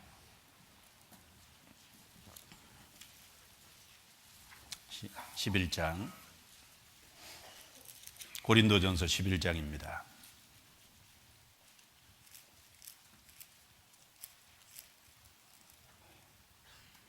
3절. 이 질서라는 게 중요한 문제지 않습니까? 11장 3절. 그러나 나는 너희가 알기를 원하노라. 각 남자의 머리는 그리스도요, 여자의 머리는 남자요, 그리스도의 머리는 하나님이시니라. 물은 남자로서 머리에 무엇을 쓰고 기도나 예언을 하는 자는 그 머리를 욕되게 하는 것이요, 무릇 여자로서 머리에 쓴 것을 벗고 기도나 예언을 하는 자는 그 머리를 욕되게 하는 것이나. 그러니까 교회 안에서 요 앞에 여자의 위가 남자니까, 남자 위가 그리스도고 그리스도 위가 하나님이니까, 여자는 순종과 복종의 위치에 있으니까 반드시 머리에 쓰고 기도나 예언을 하라는 거예요. 해야 될 경우가 있으면 반드시 그렇게 하라는 겁니다. 그럼 평상시에는 긴 머리인 겁니다. 그래서 건너뛰어서 15절입니다. 15절 같이 읽습니다. 만일 여자가 긴 머리가 있으면 자기에게 영광이 되나니 긴 머리는 쓰는 것을 대신하여 주신 영권이라. 그러면 이제 기도나 예언을 할 때 쓰는 것을 대신하여 긴 머리 있으면 안 써도 되냐? 그게 아니고, 이 교회 안에서 기도나 예언을 할 때는 반드시 써야 되고, 여기 긴 머리는 쓰는 것을 대신하여 주신 영권이야. 그러면 평상시에도 그냥 계속 쓰고 다녀야 되나? 머리에 수건을. 그게 아니고 평상시에는 긴 머리다 그 말입니다. 그 여자는 항상 순종과 복종의 위치에 있다는 것을 머리에 긴 머리로 표시하는 거예요. 그러니까 수건 쓰는 것도 순종과 복종을 표현하고, 그 다음에 긴 머리도 순종과 복종을 표하고 있는 거다 그 말입니다. 그러니까 이 머리털을 길게 자라게 한다는 것은 이게 순종 얘기하는 거예요. 순종. 그래서 구원받은 사람은요, 순종해서 탁월해야 돼요. 하나님은 그리스도인들이 순종하기를 원하잖아요.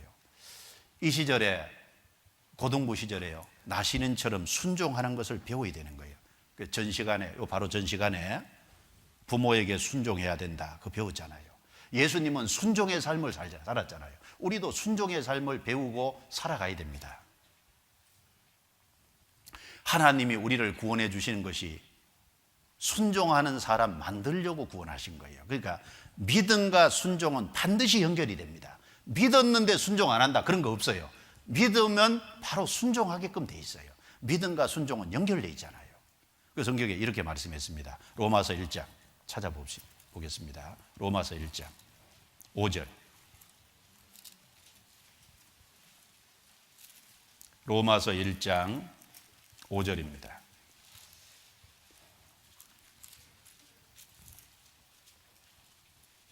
로마서 1장 5절 같이 읽어볼까요?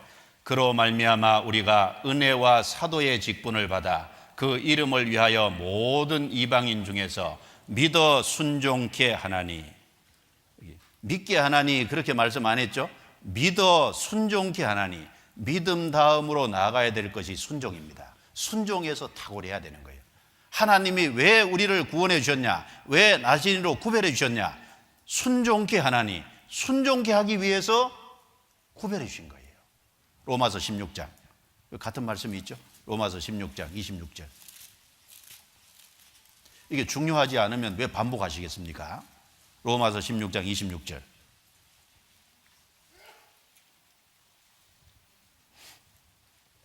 같이 읽겠습니다.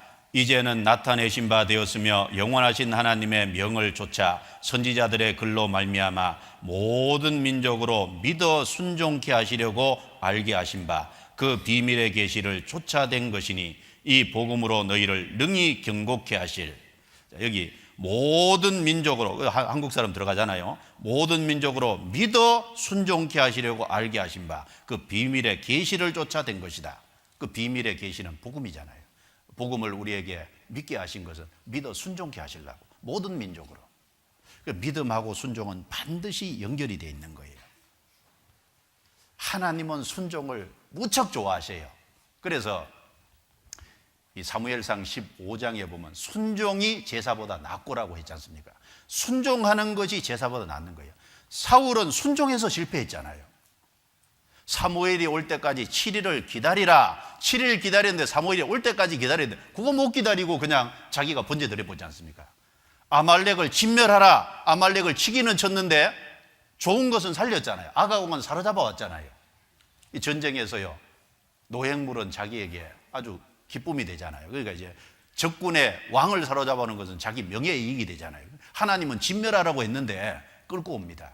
순종을 안 하잖아요. 사울은 순종해서 실패했습니다. 하나님은 어떤 그리스도인을 정말 아름답게 보시고 보기에 좋게 보시냐면 구원받은 나시린 중에 특별히 순종하는 사람을 찾고 순종하는 사람을 보기를 원하시는 거예요. 우리가 하나님께 순종하고 부모에게 순종하고 하나님의 말씀에 순종하는, 철저히 순종하는 그걸 주님이 보기 원하시지 않습니까? 머리털을 도무지 머리에 삭도를 대지 말고 머리털을 길게 자라게 두라 그러잖아요. 우리는 주님 앞에요, 순종하는 마음을 갖고 순종하는 것을 배워가고 실제 순종을 이루어야 됩니다. 아가서 4장에 보면요, 신랑이 신부에게서 보기 좋아하는 것이요, 긴 머리털을 가진 걸 보기 좋아하는 거예요.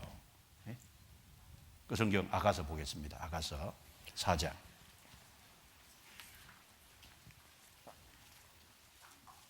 아가서 4장.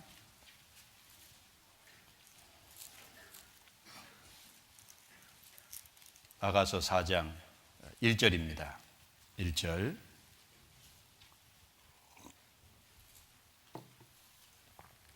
같이 읽겠습니다. 내 사랑 너는 어여쁘고 어여쁘다. 너울 속에 있는 내 눈이 비둘기 같고 내 머리털은 길르앗산 기슭에 누운 무리 염소 같구나. 자, 신랑이 신부를 칭찬하는 건데 내 사랑 너는 어여쁘고도 어여쁘다. 자, 어여쁘고도 어여쁘다. 옆에 한번 돌아봐요. 자, 어여쁘고도 어여쁘다. 참, 부모가 자녀에게요, 너는 어여쁘고도 어여쁘다. 이게 참 얼마나 사랑을 하고 얼마나 지극한 관심을 가지면요, 이런 표현이 나올까요? 어여쁘고도 어여쁘도다. 그런데 특별히 뭘 어여쁘게 보냐면은 내 머리털은 길르앗산 기슭에 누운 무리 염소 같구나. 길르앗산 기슭에요, 염소를 쫙 기르는데 염소가 길르앗산 기슭에 길게 쭉 누워 있는 거예요. 머리털이 긴 거잖아요. 그리고 염소는 새카맣죠. 새카만 머리털이 길게, 검은 머리털은 힘을 상징하고 긴 것은 순종을 상징하잖아요. 그래서 하나님이 우리에게 정말 보기 원하시는 것은 순종을 보기 원하시는 거예요. 순종해서 탁월해야 돼요. 우리 주변에 한번 봐요. 안 믿는 친구들, 안 믿는 학생들은요, 부모에게 불순종하잖아요. 불순종해서 되거든요. 하나님께 순종할 줄은 더더욱 모르잖아요. 하나님 모르니까. 그런데 구원받은 사람은 가정에서나 직장에서나 그리고 교회 안에서나 하나님의 뜻과 하나님의 말씀에나 철저히 순종하는 삶을 살아야 되는 거예요. 순종해서 탁월하기를 원하는 거예요.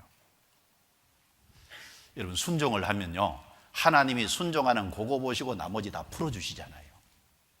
하나님 역사가, 하나님 능력이 나타나는 것이 어디부터 출발해요? 순종하면 그 다음에 딱 하나님 풀어주시고 역사해 주시고 능력을 나타내 주시거든요. 여러분, 도미노 게임 보셨죠? 도미노 게임 보면은 하나가 딱 넘어지면 쫙 넘어지잖아요. 그 첫 번째 것이 뭐냐? 성도는 순종입니다. 믿어 순종케 하나니. 그 내가 이제 고등부 시절에 내가 어떻게 살아야 될 거냐?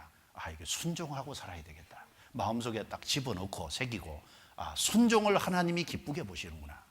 여기요, 도미노 게임 하나 보여드릴 텐데, 어떤 학생이요, 8일에 걸려서 52시간 만에 이게 세웠는데 넘어지는 건 순식간이죠. 여기 한번 봅시다.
여기 첫 번째가 딱 넘어지니까 다 넘어지잖아요. 연달아서.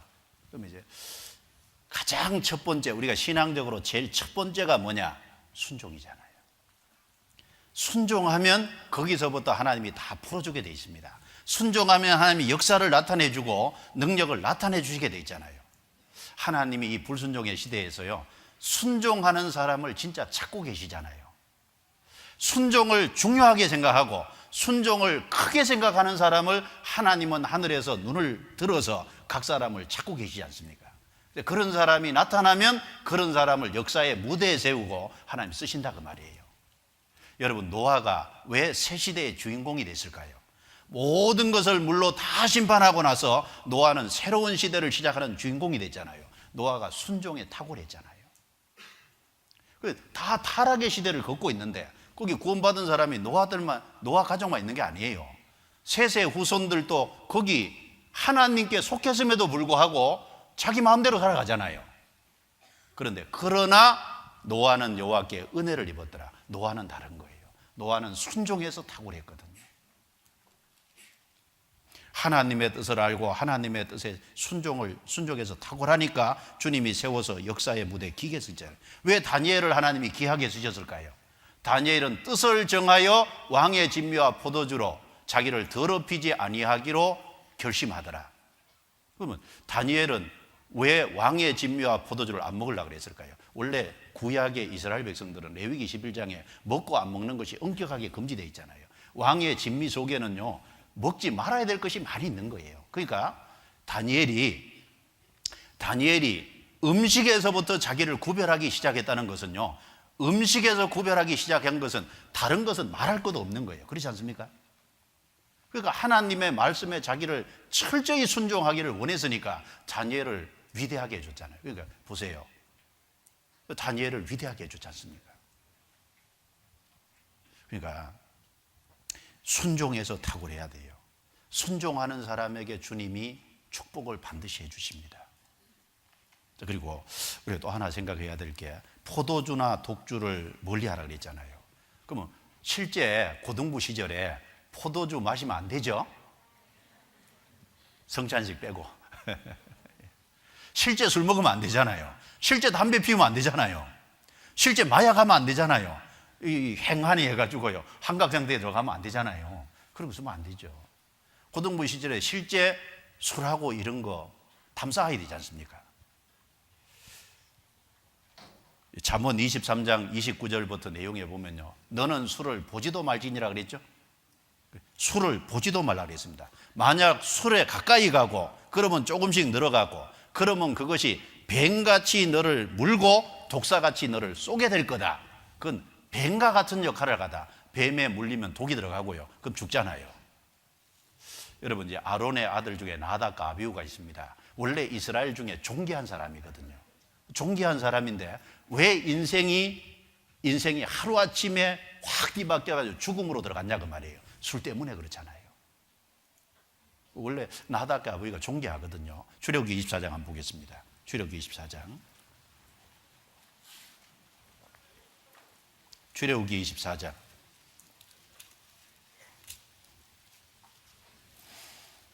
(24장) 9절부터 11절입니다. 제가 읽어볼게요. 모세와 아론과 나답과 아비후와, 여기 아론의 아들 나답과 아비후가 나옵니다. 이스라엘 장로 70인이 올라가서 이스라엘 하나님을 보니 그 발 아래에는 청욕을 편듯하고 하늘같이 청명하더라. 하나님이 이스라엘의 존귀한 자들에게 손을 대지 아니하셨고 그들은 하나님을 보고 먹고 마셨더라. 그 앞에 피가 뿌려지는 게 있죠. 피 뿌림을 근거로 해서 하나님과 교제하는 내용이 나오는데, 여기에 아론과 나답과 아비후와 이스라엘 장로 70인, 그리고 하나님이 이스라엘의 존귀한 이 사람들에게 손을 대지 아니하셨다. 존귀한 사람 중에 나답과 아비도 들어있는 거예요. 그런데 술 먹고 드리지 말아야 될 불을 드림으로 인해서 하루아침에 인생이 끝이 났잖아요. 레위기 10장입니다. 넘겨보겠습니다. 레위기 10장.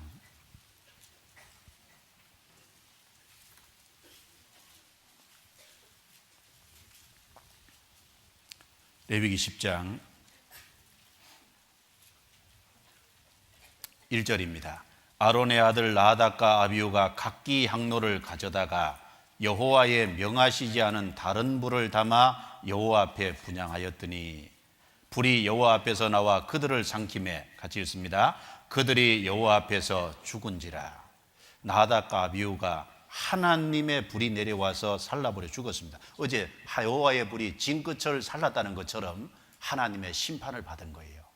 그럼 이 나답과 아비후가 왜 이런 인생이 됐냐고 말입니다. 존귀했는데, 한때는 존귀했는데 하나님의 심판을 받아 죽잖아요. 그 원인이 있습니다. 8절, 여호와께서 아론에게 일러 가라사대 너나 내 자손을 해막에 들어갈 때에는 포도주나 독주를 마시지 말아서 너희 사망을 면하라. 이는 너희 대대로 영영한 규례라. 그리하여야 너희가 거룩하고 속된 것을 분별하며 부정하고 정한 것을 분별하고 또 여호와가 모세로 명한 모든 규례를 이스라엘 자손에게 가르치리라. 이 말씀을 보면, 죽고 난 뒤에 말씀한 걸 보면 포도주나 독주를 마신 거예요. 그러니까 정신이 횡하니까 하나님께 드려야 될 분향단의 불은요, 저 번제단에 있는 불을 가져다 드려야 되는데 그 불이 아니라 다른 불을 가지고 분향을 한 거예요. 왜 거룩하고 하고 속된 거 하고 정한 거 하고 부정한 거 하고 구별을 못하냐고 말입니다. 정신이 행한 거예요, 술 먹어서. 그러니까 이제 정신을 행하게 하는 거 있잖아요. 신앙적인 정신을 행하게 하는 거. 실제 술을, 담배, 그리고 마약 이런 걸 하면 안 되고, 또 이게 술과 포도주나 독주는 뭐라고요? 달콤하게 하는 거잖아요. 사람에게 기쁨을 주는 거, 육신의 즐거움을 주는 건데, 그 육신의 즐거움에 빠져서 신앙적으로 옳고 그른 것, 정하고 부정한 걸 구별을 못하게 하는 그런 것들은 다 멀리해야 된다고 말이잖아요.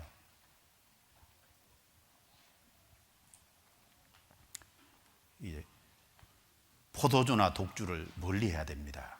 멀리해야 되는데, 이 포도주를 멀리하는데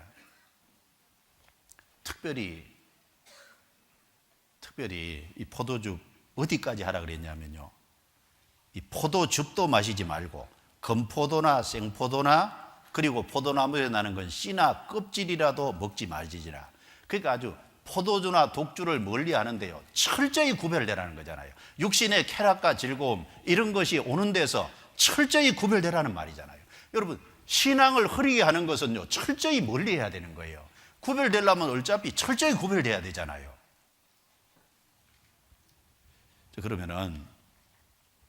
그러면 특별히 이 젊은 시절에 그 육신의 즐거움을 주는 것들이 뭐가 있을까? 그 달콤함을 주는 것이 이성이잖아요. 이성. 남자는 여자 사귀어보고 싶고, 여자는 남자 사귀어보고 싶고, 그 이성을 만나면 기가 즐겁죠. 그리고 이제 만났다 헤어지고 하면서 막 설레는 마음도 있고, 여기 만났다 헤어지면 여기 하면은 짜릿한 것도 있고, 뭔가 달콤한 게 있거든요. 달콤한 게 있는데, 그 성경에 철저히 구별되라 그랬죠? 아서라 말아라. 예. 처음부터 하지 마세요. 한 번 하고 끝나면요, 또 그 맛을 알기 때문에 또 다른 사람 만난다니까요. 자꾸 옮겨가면서 만나요. 예? 그 인생이 작은 거 하나 때문에 결국 망쳐지는 거예요. 망쳐지는 겁니다. 그러니까 달콤하게 하는 거, 그 처음부터 멀리 해야 돼요. 여러분, 삼손 아시잖아요.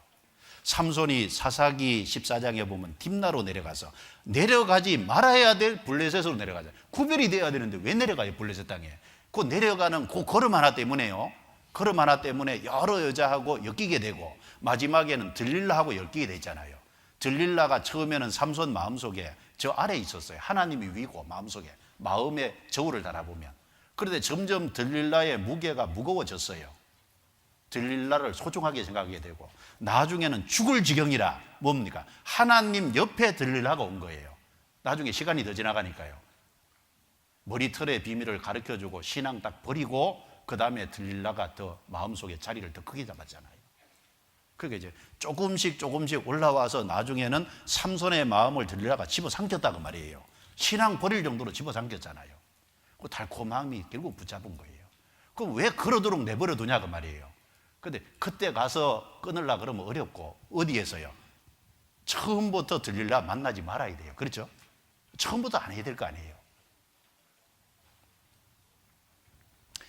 우리 자매님들 남자 믿지 말아요. 우리 형제님들 여자 믿지 말아요. 왜냐하면요, 상황이 되면 다 욕심이라는 게 있거든요. 안 그런 것 같아도 상황이 되면 마음에 사람의 기본적인 기질이 있기 때문에 올라오게 돼 있다고요.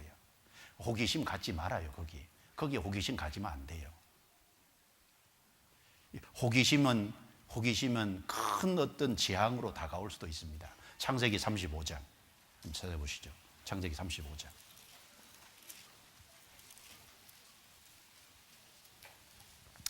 창세기 34장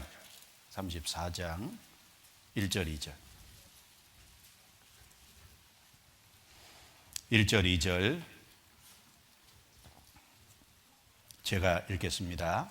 레아가 야곱에게 낳은 딸 디나가 그 땅 여자를 보러 나갔더니 히위 족속 중 하몰의 아들 그 땅 주장 세겜이, 같이 읽겠습니다. 그를 보고 끌어들여 강간하여 욕되게 하고, 여기 출발이 레아가 야곱에게 낳은 딸 디나가 그 땅 여자를 보러 나갔더니 호기심이잖아요. 근데 이 호기심이 결국은 강간당하는 데까지 갔다고 말입니다. 호기심의 작은 것이 강간당하는 데까지 갔잖아요.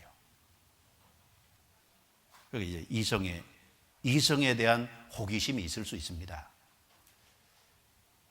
그러니까 입는 옷들, 노는 방법, 모방하고 싶은 마음들, 이성을 사귀고 싶고 달콤한 것을 좀 추구하고 싶은 마음들, 이런 마음들이 다 있을 수 있어요. 그런데 그 작은 호기심 때문에 나갔는데, 미팅한다고 나갔는데 거기 엮여가지고 나중에 결과적으로 큰 문제가 파생될 수도 있잖아요. 호기심 하나가요, 작은 것 같지만 나중에 큰 문제와 연결될 수 있거든요. 그 성경에 사무엘하 13장 1절부터 그 내용에 보면은 암논이 압살롬의 여동생 다말을 좋아했어요. 연애했죠. 그런데 나중에 그걸 끌어들여가 욕을 보이고 난 다음에, 욕을 보이고 나서는 그 다음에 막 처음에 좋아하던 것과 완전히 반대로 철저히 미워했다 그랬잖아요. 그러면 그게 사랑입니까? 욕정입니까? 욕정이잖아요. 사랑 아닙니다. 젊은 사랑 같지만 사랑 아니에요. 사랑은 그런 게 아니에요. 그러니까 자매님들 남자 믿지 말아요. 예? 형제님들 여자 믿지 말아요. 이제 요셉 호리는 거 봐요. 그렇죠? 여자 믿으면 안 돼요. 그리고 이제 이성에서요, 이성의 달콤함에서 철저히 구별해야 돼요. 그럼 이성의 달콤함에 철저히 구별되는 게 어디 있겠냐? 청년의 정욕을 피하고 같이 있을 수 있는 시간을 철저히 차단해야 되는 거예요. 교회 안에서 형제 자매들끼리도요, 고등부 학생들끼리 둘이 다른 장소에 같이 있으면 안 되잖아요. 그거 안 되는 거예요. 그래서 포도주나 독주를 멀리 하는데 포도즙도 마시지 말고, 그 다음에 생포도나 건포도도 먹지 말고, 그 다음에 포도나무에서 나는 씨나 껍질이라도 먹지 말지니라. 이 육신의 쾌락을 주는 것에 철저히 이성을 주님 앞에 바르게 살아가는 데서 흐리게 하는 것이 있으면요, 그걸 철저히 좀 차단해 봐요. 그게 어떤 사람에게 스마트폰이 될 수도 있어요. 어떤 사람에게는 그것이 이제 컴퓨터가 될 수도 있잖아요. 어떤 사람은 그것이 텔레비전이 될 수도 있잖아요. 어떤 사람은 그것이 만화가 될 수도 있잖아요. 어떤 사람은 만화에 아주 빠져가지고 정신을 못 차리는 사람도 있는데, 그 이제 여러 가지가 있습니다. 그 성경에 보면은 호세아 4장 11절에 음행과 묵은 포도주와 새 포도주를 멀리하라 그랬잖아요. 음행을 멀리하고. 묵은 포도주는 뭐예요? 옛날부터 사람들을 즐겁게 해오던 매료시키는 것들이 묵은 포도주라면, 새 포도주는 뭐예요? 요즘 새로운 재미가 많이 나타나잖아요. 새로운 즐거움에 빠져도 안 되는 거예요. 우리 학생들은 이 시기가요, 공부하는 시기인 겁니다. 공부하는 시기고 주님을 알아가는 시기잖아요. 훈련받는 시기예요. 거기 자기를 철저히 구별해야 돼요. 그리고 마지막으로 시체를 가까이 하면 안 되잖아요. 시체를 가까이 한다는 게 뭘까요? 그리고 시체, 죽은 자잖아요. 그럼 죽은 자가 누구예요? 불신자가 죽은 자지 않습니까? 잠자는 자여 깨어서 죽은 자들 가운데서 일어나라. 구원을 받은 사람은 산자입니다. 그런데 신앙에 잠을 잘 수 있잖아요. 그런데 깨어서 죽은 자들 가운데서 일어나. 구원 안 받은 사람은 죽은 자라 그랬습니다. 여러분, 어느 날 내가 잠을 자고 일어났는데, 잠을 자고 일어나 보니까 주변에 막 죽은 사람이 한 5천 명 있다고 합시다. 나 혼자만 딱. 깜짝 놀라겠죠? 아, 내가 이런 데서 잤냐? 소름 끼칠 겁니다.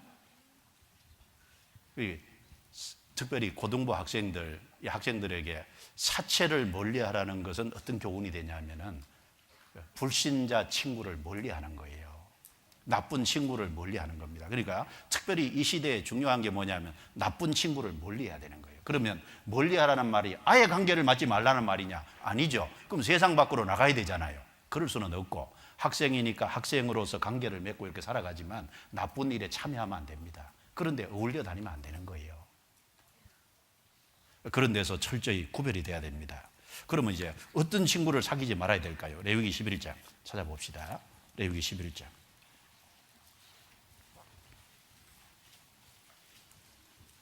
레위기 11장 29절 30절입니다.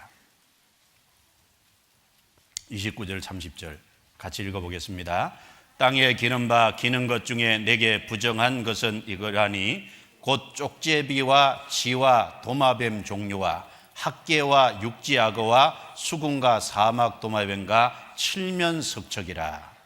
이런 것은 부정하다 그랬어요. 이런 종류의 사람들을 사귀면 안 되잖아요. 여기 보면 쪽제비 이제 이 교활한 사람을 가리키잖아요. 이 보면은 사람이요 좀 교활한 사람이 있어요. 교활한 사람, 성경에 보면 헤롯 같은 사람 참 교활한 사람이잖아요. 자기 동생의 아내를 뺏어서 자기 아내로 삼았다. 교활한 사람이잖아요. 곧 처가 된 헤로디아 아주 교활한 여자입니다. 그러니까 이제 자기 딸로 이제 자기 딸인데 딸을 갖다가 야한 춤을 추게 해가지고 마음을 후려가지고 그리고 이제 세례요한의 목을 달라고 하잖아요. 이 교활한 여자거든요. 그러니까 이제 교활한 사람들이 있어요. 그러면 이제 암논이라는 다윗의 아들에게 암논이 다말을 연애하니까 마음으로 좋아하니까 그 죄를 그렇게 짓도록 집어넣어 준 사람이 누구냐면 옆에 요나답이라는 친구잖아요. 친구가 어떻게 하면 다말을 취하느냐, 취할 수 있는 교활한 방법을 가르쳐 줬잖아요. 이 교활한 사람들이 있거든요. 교활한 사람 사귀면 안 되죠. 그 다음에 진은 병균을 옮기잖아요. 13세기, 14세기 때 이때요. 패스트 때문에 유럽 인구가 막 절반으로, 어떤 자료에 보면요, 유럽 인구가 3분의 1만 남고 3분의 2가 죽었잖아요. 그게 지가 옮긴 병균 때문에 그렇지 않습니까? 지는 병균을 옮깁니다. 그러니까 이제 죄를 짓게 하는 친구들을 가까이 하면 안 되잖아요. 어떤 친구들은 조금 자꾸 도둑질을 하는 친구도 있죠. 그 죄를 가까이 하는 친구들을 가까이 하면 안 됩니다. 자, 그리고 여기 이제 도마뱀 종류가 나오는데, 도마뱀은 좀 차잖아요. 냉혈, 차가운 사람들, 아주 인정이 없는 사람들, 이제 이런 사람들을 사귀면 안 될 겁니다. 그리고 여기 칠면석적이라 그랬죠. 칠면석적. 여기 상황에 따라서 자꾸 바꾸는 사람들. 그러니까 이제 바르게 살아가고 꿋꿋하게 살아가고 뭔가 신앙적으로 고집이 있어야 되는데, 한길을 가야 되는데 상황에 따라서 자기를 계속 얼굴을 바꾸면 합당치 않지 않습니까? 그 실제 이 칠면석적 카멜레온이죠. 카멜레온 색깔을 쫙 바꾸지 않습니까? 여기 잠깐 볼까요?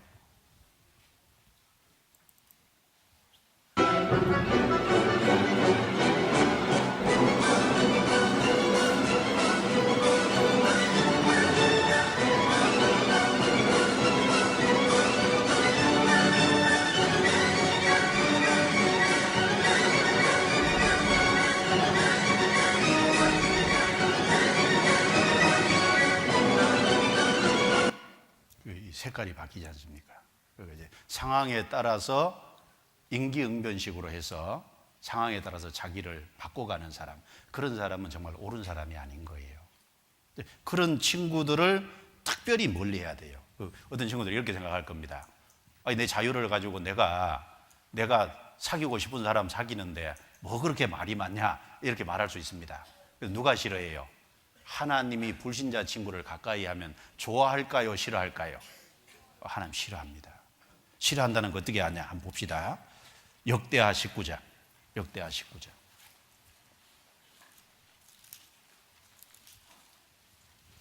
역대하 19장 1절부터 3절. 여기 여호사밧은 믿음의 사람이거든요. 신앙이 있는 사람입니다. 그런데 여기 이제 불신자 왕을 너무 가까이 했어요. 19장 1절. 유다 왕 여호사밧이 평안히 예루살렘으로 돌아와서 그 궁으로 들어가니라. 하나니 아들 선견자 예후가 나가서 여호사밧 왕을 맞아 가로되 왕이 악한 자를 돕고 여호와를 미워하는 자를 사랑하는 것이 가하니까 그러므로 여호와께로서 진노하심이 왕에게 임하리이다. 여호사밧이 신앙을 가진 것은 좋은데 신앙 가졌다고 자기 마음대로 행동하냐 그 말이에요. 하나님을 미워하시는, 그리고 하나님이 미워하시는 그 사람을 돕고 또 그 사람을 사랑하고, 그게 진짜 가한 일이냐 그 말이에요. 그러니까 하나님이 진노하셔서 하나님의 진노가 격발됐습니다. 경고를 들었잖아요. 경고를 들었으면 안 해야 되는데 여기 아합과 가까이 한 걸 하나님이 문제 삼았거든요. 그러면 경고한 것을 들어야 되는데 여호사밧이 그걸 안 듣고 그 아들 아하시야와 악한 아하시야 왕과 또 가까이 하는 거 봐요. 20장 넘겨보겠습니다. 20장 35절. 하나님이 하치하려고 하는 일을 깨버리잖아요. 35절. 유다왕 여호사밧이 나중에 이스라엘 왕 아하시야와 교제하였는데 아하시야는 심히 악을 행하는 자였더라.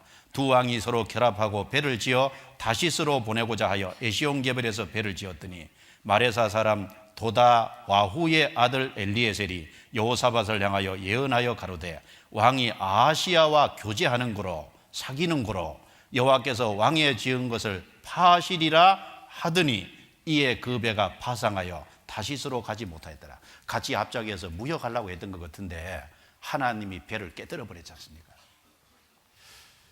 그러니까 이 구원받은 나시린이 됐다면, 정말 신앙을 가진 사람이라면 하나님이 미워하는 사람, 참 악을 행하는 사람, 나쁜 친구들, 이런 사람을 가까이 하고 거기를 사랑하고 거기와 교제하고 그러면 하나님이 진노하신다 그랬어요. 그러니까 특별히 죽은 시체를 나시린이 멀리해야 되는 것처럼요, 철저히 멀리해야 됩니다. 아시겠죠? 그래서 이제 세 가지를 특별히 금했잖아요. 그래서 우리는 순종해서 탁월해야 돼요. 그리고 실제 술, 담배 하는 이런 거 하면 안 되고, 술, 담배가 육신에 쾌락을 주니까 쾌락으로 말미암아서 신앙을 흐리게 만들 수 있는 거, 이런 것들에서는 철저하게 구별되고, 그 다음에 또 한 가지는 죽은 자, 불신자를 가까이 하면 안 됩니다. 학생으로서 관계를 맺고 같이 그 반에서 학교 안에서 할 수 있는 일은 하지만 너무 가까이에서 어울려 다니고 나쁜 일에 그러다 보면 참여하게 되고, 이건 하나님 보실 때 악한 일입니다. 하나님이 가만히 안 둘 거예요. 그렇지 않습니까? 그러면은 이렇게 나시린이로서 구별되어 살아갈 때 우리 하나님을 섬기는 사람, 이렇게 구별되어 살아가면 하나님이 가만히 두실까요? 엄청난 축복을 해주십니다. 예를 들면 다니엘은 어렸을 적부터요, 음식에서부터 구별되고 모든 것에서 철저히 구별돼서 살아가려고 했기 때문에 하나님이 다니엘에게 어떻게 해줬어요? 건강도 줬잖아요. 그리고 다니엘의 총명이 10배가 많게 해줬잖아요. 하나님 지혜롭게 해줬죠. 그리고 그 적이 많은 상황에서 어려울 때마다 하나님이 다니엘을 건져주셨잖아요. 그리고 그 바벨론 제국에서 높은 위치에 올라가게 해줬잖아요. 그리고 바벨론이 망한 다음에 페르시아 제국 때 나라가 바뀌었지만 페르시아 제국 때도 쓰임받게 됐잖아요. 오랫동안 쓰임받았습니다. 그리고 영원한 축복 속에 들어갔잖아요. 그러니까 이제 하나님이 구별되면요, 그냥 두시는 게 아닙니다. 고등부 시대를 잘 구별해서 살아가면 하나님께서 주시는 축복이 있어요. 어떤 축복인지는 살아보면 압니다. 여러분, 다니엘에게요, 그렇게 구별돼서 살아간 게, 지금 우리가 다니엘이 위에 있는데, 하늘에 있는데 물어본다면 그렇게 산 것이 후회합니까? 물어보면 후회한다고 할까요? 잘 살았다고, 그렇게 산 것이 바르다고. 여러분, 요셉이 그 보디발의 아내에서 자기를 철저히 구별하려고 했잖아요. 요셉에게 얼마나 큰 축복을 줬어요. 구별되면요, 주님이 축복해 주십니다. 그래서 오늘 드린 말씀이 어려운 게 아닙니다. 우리는 구별된 자고, 특별히 이 시대에 구별된 자로서 하나님의 특별한 관심을 받는 대상이라는 것이 틀림없으니까 실제적인 거룩을 이루어야 되는데, 어떻게 거룩을 이루냐? 세 가지 부분에서 좀 탁월하면 된다. 그러면 주님의 축복이 따라온다는 거예요. 그걸 좀 마음속에 깊이 새기기 바랍니다. 기도드리고 마치겠습니다. 주님 감사합니다. 오늘 함께 말씀을 상고하고 또 우리가 삶을 어떻게 살아야 될지를 함께 배울 수 있도록 도와주신 걸 감사합니다. 오늘 배운 말씀을 마음판에 새길 수 있도록 도와주시고 주님이 친히 역사해 주시고 다스려 주시기를 간절히 원합니다. 남은 시간도 주께서 함께 해 주시고 도와주셔서 우리 각 사람을 세워 주옵소서. 우리를 구원해 주신 주 예수님 이름으로 기도드리옵니다. 아멘.